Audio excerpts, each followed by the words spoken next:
అక్క మీరు వద్దంటారని కింద తెల్లది కూడా నేను అటాచ్ చేశానని చెప్పి వేయడం జరిగింది. ఇది ఆ దండ, ఇది ఒక జాతీయ పతాకానికి సంబంధించిన కలర్ ఇది.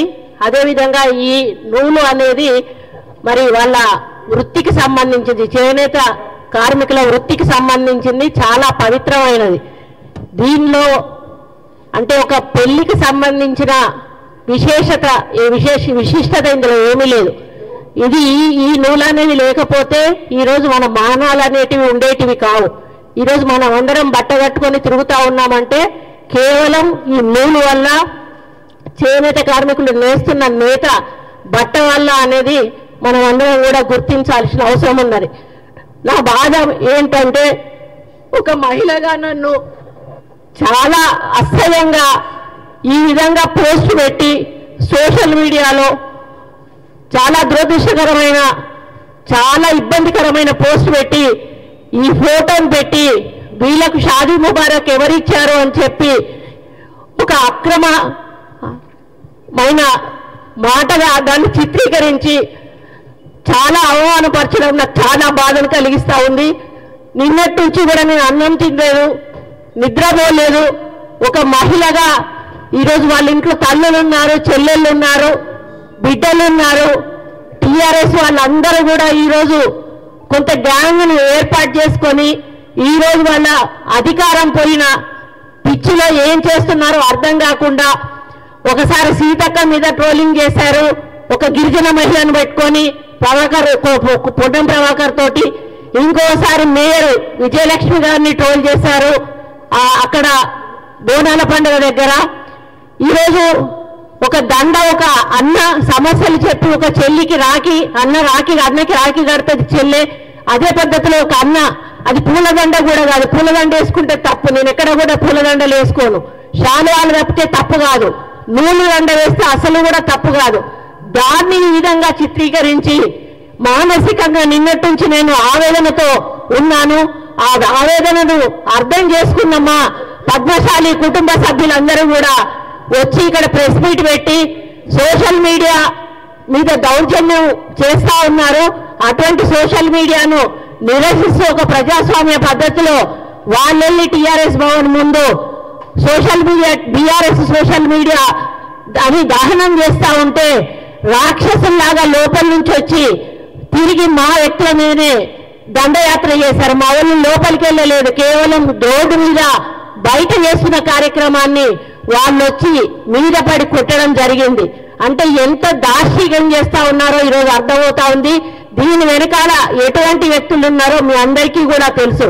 ఈరోజు 10 సంవత్సరాల అధికారం తర్వాత అధికారం కోల్పోయి పిచ్చి పట్టి మరి ఏం చేస్తున్నారో అర్థం కాకుండా దుర్మార్గమైనటువంటి ప్రచారాలు సోషల్ మీడియా ద్వారా చేసి అసలు అంటే చెప్పలేని విధంగా అభ్యంతరకరమైనటువంటి వ్యాఖ్యలు చేస్తూ ఆ ఫోటోలు పెడుతూ ఆ విధానం ఏదైతే ఉందో మరి చాలా బాధ కలిగిస్తా ఉంది. నేను అదే అడుగుతా ఉన్నాను కేటీఆర్ని, అయ్యా మీ చెల్లె మొన్నటి వరకు కూడా జైల్లోకి పోయొచ్చింది, నీ చెల్లె జైలుకు పోతే నీకు ఎంత బాధ ఉందో నీకు తెలీదా? నేను ఆడదాన్ని, మరి నా మీద ఈ విధంగా అసభ్య ప్రచారం చేస్తే మరి ఏ విధంగా బాధపడతాను నీకు అర్థం కాలేదా?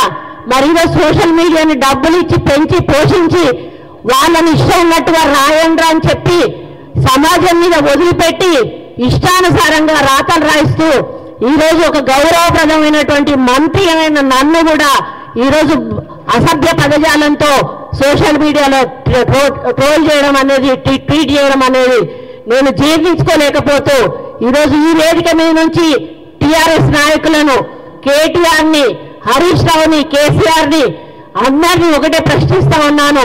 మీ ఇంట్లో ఆడవాళ్ళు ఉన్నారు, ఇదే పద్ధతిలో మీ ఇంటి ఆడవాళ్ళ మీద ట్రోల్ చేస్తే ఏ విధంగా ఉంటుందో ఒక్కసారి ఆలోచించాల్సిన అవసరం ఉన్నది.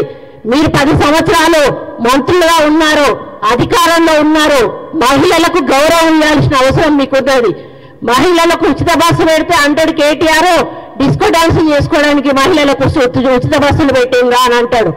ఒక ఆమె నాకు 3 బిడ్డలు, అయ్యా నాకు సహాయం చేయండి అంటే నువ్వెవరి కోసం కన్నావు బిడ్డలను, సమాజం కోసం కన్నావా, నా కోసం కన్నావా అనేటువంటి మాట కేటీఆర్ మాట్లాడతాడు.